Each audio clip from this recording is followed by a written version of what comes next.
Hiša Franko is a restaurant that is settled in an amazing place. It's the Socha Valley, surrounded by like the most beautiful forest, the most beautiful meadows, and turquoise waters, and then the sea just around the corner. I think people sometimes say, "Oh, those faraway places," but Hiša Franko is really a faraway place.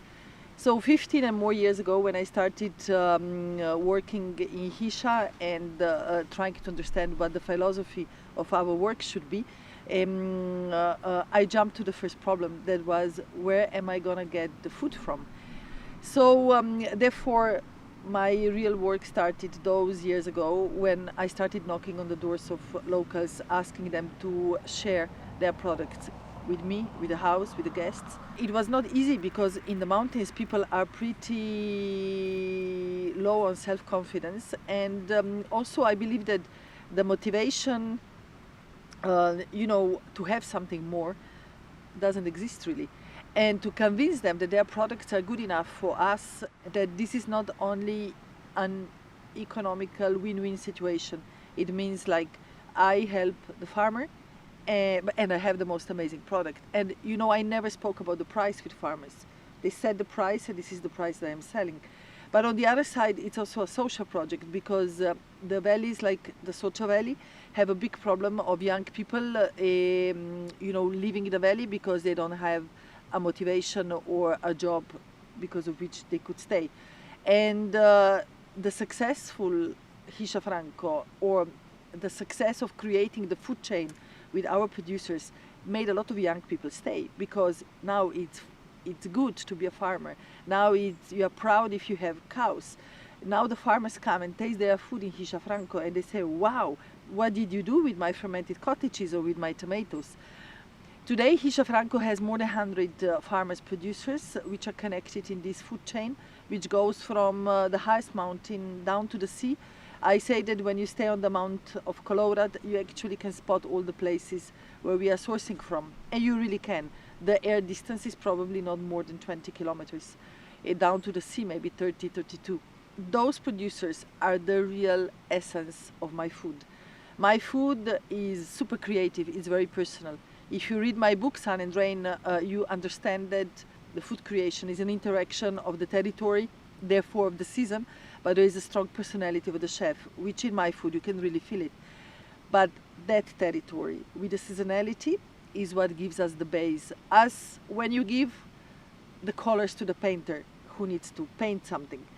And I love my producers. All producers, I know them by name. And you know what is fun? I always am the one who passes the orders. I'm a little bit jealous about that.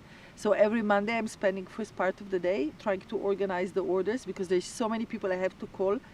And I don't think there is a lot of chefs on the world that really do my work. You usually give it to a head chef or sous chef or even chef de partie. But for me it's really important to keep this contact, close contact, to someone who is actually providing us with colors that we are going to need later on to recreate the reality of this valley.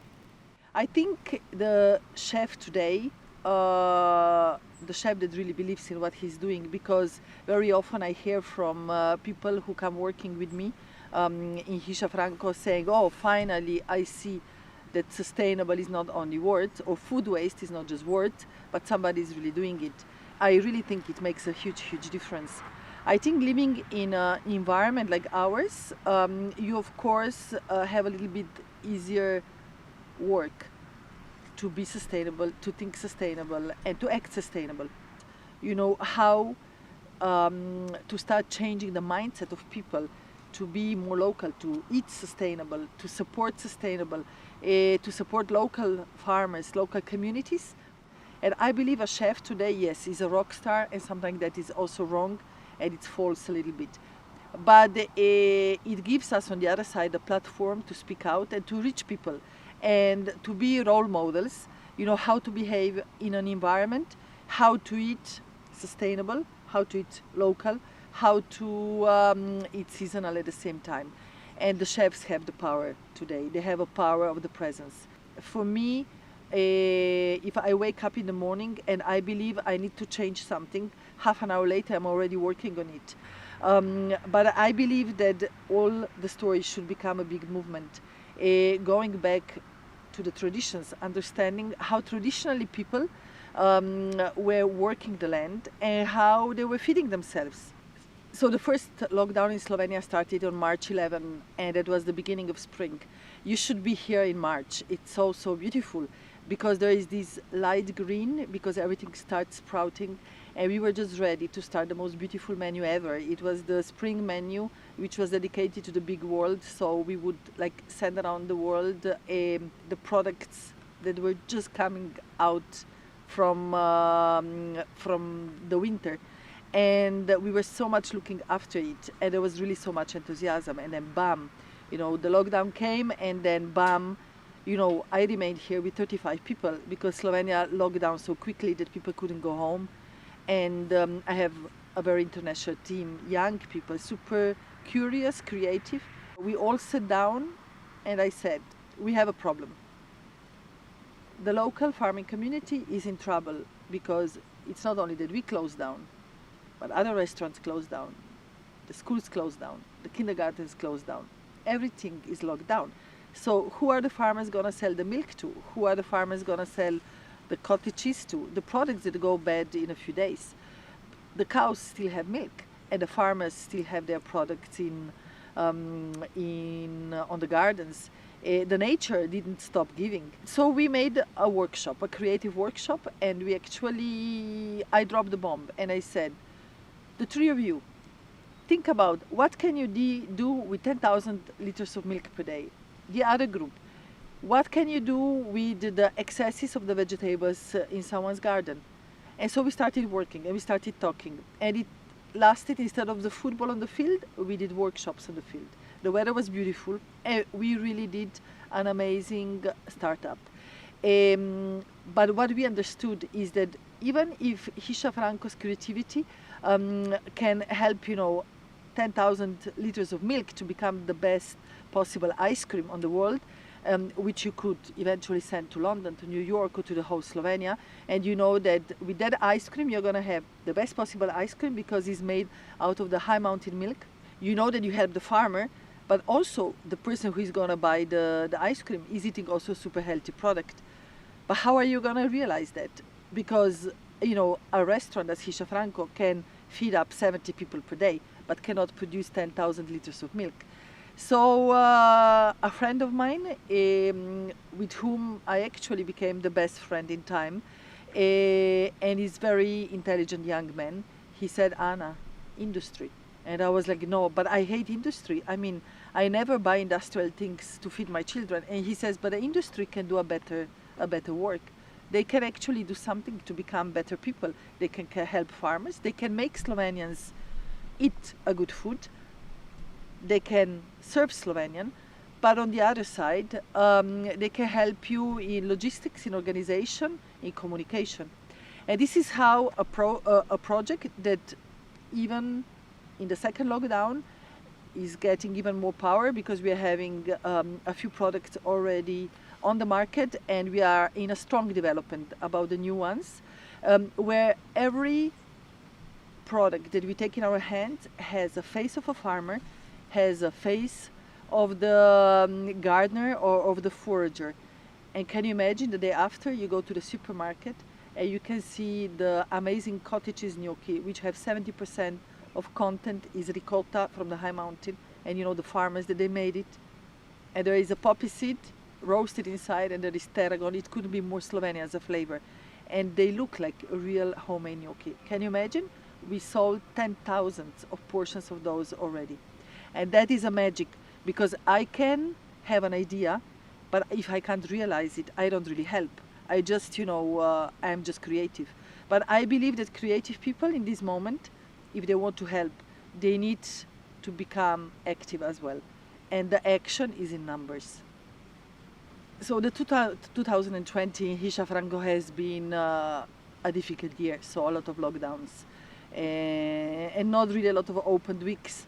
And even those that have been opened sometimes were sad because, the borders were closing down, the health pictures was going down, and that's really not the most inviting to go and enjoy your time in the restaurant. But the 2020 gave us also a lot of beautiful things. One of them surely is our last baby in our food chain group, which is a couple, a fun couple, a very intelligent couple.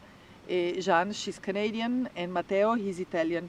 In the winter 2019, they came around and they said, hey, we just bought actually we hired 12 hectares of land in Srednje, which is on Kolorat. That is around 20 minutes driving from Hiša Franko on 900 meters. And we would like to do gardening for you. And I was like, that's exactly what we're missing. Because I just got from Switzerland, from an amazing conference where I understood how much more we could be connected to the territory and how much more we could work with plants that in this not industrialized environment are really, really amazing. And so we started that project. And then on March, just before the lockdown, Jean and Matteo called us and they said, we are having the first plants. And we were like, amazing. And the gardens are so intelligently projected, really wild ones. And we were so much looking forward, and then bam, the lockdown starts. And the first lockdown was 3 months. It was going from March 11 to June 3. And Jean and Matteo had their gardens. I mean, you don't kill the garden is giving you. So all the investment they actually made was going nowhere because they couldn't harvest. And then the summer came, and summer was pretty okay. We could reopen, and they were there every Wednesday and every Friday with a car full of the most amazing possible plants, veggies, fruit from the old trees like plums and pears, and seuca, the local apples. And then bam, the second lockdown starts, and their garden is now full of cabbages, of kale flowers, of broccoli leaves, of cauliflowers. So beautiful, everybody would kill for it. And you feel responsible because these two young people invested whatever they had to the garden to supply Hiša Franko, and now Hiša Franko cannot really work. And you feel bad, and they are not the only ones. There is a lot of suppliers that are probably on a borderline of the poverty due to the lockdown, because a chef can speak and say, I'm in trouble, but maybe the supplier cannot because he doesn't have a voice, and I have to be his voice. Therefore, we are these days launching a kind of the auction project where we are going to invite all our farmers, Jean and Matteo as well, to harvest whatever they have. And we are going to produce a line, and that's the third project for the team of Hiša Franko, a line for Christmas packages where we will invite people not only to buy a product, but to make an auction of the price. And all the revenue is going to go into a crisis investment fund for the producers so they can survive this difficult winter and probably a very difficult spring. This year's summer menu with Jean and Matteo's vegetables, like the funky mountain gazpacho, which was based on their tomatoes, their tomatillos, and their habanero that they produced. They can't forget the flavor of the vegetable. It made Hiša Franko have an amazing food. Hiša Franko is one of the restaurants in the world that is always full of people. Is known for, like, I go to Hiša Franko, I'm gonna be surrounded by the fireplace and by people who are coming from all around the world to dine with us. And it's actually, even for Italians who were crossing the border, fun, because they had like international team and they had to speak English, and then but they've seen around them like a French, American, Canadian, Australian table, and then bam, at one day, I mean, there is no one else. At the beginning you say, well, I should take it as a holiday time, like, I don't really make a lot of holidays, so I should somehow enjoy and try to regenerate the place, because you also have to know that the restaurant that is so busy needs a month of closing, to refresh the energies and so on. You feel it heavy sometimes, but then after 2 weeks and then a month and then 2 months and 3 months and now it's month number 5, you are just like, but where are people? And you miss them a lot. I really believe that restaurants are happy places. They are places where people, come to enjoy, to show joy and interest for food. You know, being locked down such a long time and having a lot of time for reflection, you surely change your point of view for a lot of things. I don't think Anna will ever be the same after the 2020. I was really traveling a lot, changing flights and airplanes all the time. Not maybe, you know, forgetting maybe sometimes a little bit how important it is to feel your team, to feel your guests. You know, it's not just a question of having an amazing food, but it's also to really sense it and to be able to control it. I miss traveling, and I won't say that that is not so, because it is, if you read my book, you will understand how much it influenced my life, my childhood, and therefore also a creative Anna. And I'll go back on the road, that's for sure. But if 2020 gave me something huge, was getting closer to the idea what a perfect restaurant is. A perfect team, an attention to the guest, and a lot of time for it. And I believe that is something that is important. I think finding a solution in a moment when everybody is giving up is the idea for the future. And there is always a solution. You just need to have and look for it. It's a solution for us, it's a solution for our team, it's a solution for our suppliers, it's a solution for people in general. I forgot to mention before that 2020 is actually an amazing year also, because my first book, Sun and Rain, that has been published in the United States by Phaidon, has been published precisely in a lockdown time. March 16 was the release of the book in Asia and Europe, and then a few weeks later in United States. And there was supposedly a huge book trip through the major American cities and the major European cities, and you know, of course, the trips have been cancelled. Nevertheless, the book was nominated by the Times as the book of the week, and the Forbes said that it's a must reading. What I'm trying to say through this is that there is a lot of bad things we can talk about in 2020, but if you look for good things, you can find them, and I think that should be a lesson for life. Very often people ask me a question, hey, and what's going to happen with the fine dining? In March, April, and May, I was saying, but are you crazy? I really think that at the moment people, you know, will be able to go out, will be able to have an amazing food, will be able to have a glass of wine, will do it. People were saying, no, but you should start cooking simple food. You should, I don't know, start doing traditional plates. And I was like, but what for? Why would someone travel to Hiša Franko to get a simple food, something that maybe I'm not even the best chef for? And then the summer showed us that I was right. People wish to socialize, people want to go out, people want to have even more. It's our responsibility now to cook even in a better way, to express ourselves even better, to do better wine pairings, to be even more creative, because people need it. The lockdown, it's a social funeral, and we are looking forward for a day we can go out, and I am responsible to make people happy, and I will do it, and that's a promise. I don't believe anything will change. We will struggle, but we know how to struggle, and we will survive. These two lockdowns made me be at home a lot more than before, and I actually promised to my team I'm gonna be a good girl and do a lot of creative work so we can become even a better restaurant. And I really think we are doing it very well. We didn't change so many dishes in the summer because we were really busy. And by the way, when I was talking before if the fine dining scene is gonna change, I would say if you look at our summer, people were waiting in a line to get to the restaurant, which is really beautiful news. But at the moment we had time. We really started being very creative. But not only me. And that is a new thing about the way I see the organization of our work, which is a big step from old Anna, who was very jealous about her work only. But today I can interact, I can speak to my team. I have some amazing faces, and I I believe it's a dream team.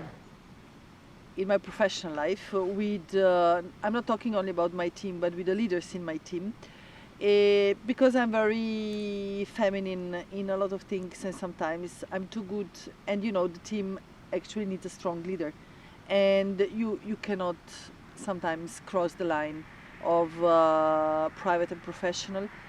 But in this remote place where you live in between the cows and these forests and more sheep than people, you cannot not be close to your team.